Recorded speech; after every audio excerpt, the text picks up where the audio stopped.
எனது அன்பின் டிக்டாக் உறவுகளே, ஃபேஸ்புக் உறவுகளே, உங்கள் அனைவருக்கும் இனிய காலை நேர வணக்கம். தேவனுடைய ஆசீர்வாதமும் தேவனுடைய வல்லமையும் உங்கள் அனைவர் மீதும் என்றென்றும் இருக்கட்டும். விசேஷமாய் இன்றைய தினத்தின் வாக்கு தத்துவமானது தேவனுடைய ஆசீர்வாதம் மிக்க இந்த வாக்கு தத்துவம் என்னவென்றால், கர்த்தர் உன்னை எல்லா தீங்குக்கும் விலக்கி காப்பார், அவர் உன் ஆத்துமாவை காப்பார். கர்த்தர் உன்னை எல்லா தீங்குக்கும் விலக்கி காப்பார், அவர் உன் ஆத்துமாவை காப்பார். இவ்வளவு ஒரு ஆசீர்வாதமான சங்கீதம் 12:1-7 தேவன், சங்கீதம் 121:7 தேவன் இப்படி பேசுகிறார்.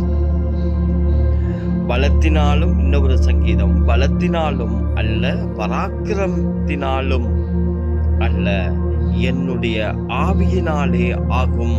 சகரியா 4:6 சொல்லுங்க. தேவன் எப்படிப்பட்ட ஆசீர்வாதமான வார்த்தை! கர்த்தர் இருக்கின்ற பொழுது எனக்கு எந்த தீங்கும் வராது, எதை குறித்தும் நான் பயப்பட மாட்டேன். அங்கும் இங்குமாக ஏதோ ஒரு மிசல்களோ, ஏதோ தாக்கங்களோ, யுத்தங்களோ, பயங்கள் என்னை விரட்டினாலும் என் தேவன் என்னை காக்கிறவராயிருக்கிறார். அதுதான் இரவிலே நடமாடும் ஒவ்வொரு தீய சக்திகளுக்கும், பகலிலே எய்கின்ற அம்புகளுக்கும் நான் பயப்படாமல் இருப்பேன். அதுதான் இந்த யுத்தங்கள். அங்கும் இங்குமாக பாய்கின்ற இதுல எந்தவித பிரச்சனைகள் வந்தாலும் என்னை காக்கிற தேவன் உங்களுக்குள்ளும் இருக்கிறார். ஆகவே நிச்சயமாக நம்பிக்கையோடு தேவனை நம்புங்கள். நம்பிக்கையோடு விசுவாசத்தோடு இருக்கின்ற பொழுது நமக்கு தேவன் ஆசீர்வதிப்பார். இதை பார்க்கின்ற ஒவ்வொரு உள்ளங்கள் உடைந்து போயிருக்கலாம், கலங்கி போயிருக்கலாம், கடன் தொல்லையாயிருக்கலாம், பிரச்சனைக்குள்ளாய் இருக்கலாம், பாவ பிரச்சனைக்குள்ளாய் வீழ்ந்து போயிருக்கலாம். உங்கள் அனைவருக்கும் தேவன் அழைக்கிறார். தேவன் அழகாக மீண்டுமாய் அந்த வார்த்தையை சொல்லுகிறேன்.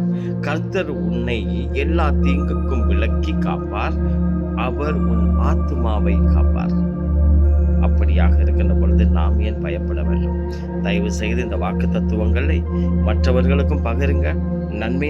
நன்மையாயிருக்கும். தேவனுடைய வார்த்தையை மற்றவன் பகிர்வானாயின் அவனுக்கு நிறைய ஆசீர்வாதங்கள் கிடைச்சிக்கிட்டே இருக்கும். அதனுடைய வல்லமையை நீங்க காண்பீங்க. அதனால உங்களால வார்த்தைகளை சொல்ல முடியலாட்டி போனாலும் இந்த வாக்கு தத்துவங்களை மற்றவங்களுக்கு பகிர்வீங்கன்னு நம்புகிறேன். நன்றி, வணக்கம். எல்லாம் வல்ல இறைவன் உங்களை ஆசீர்வதித்து வழி நடத்தட்டும்.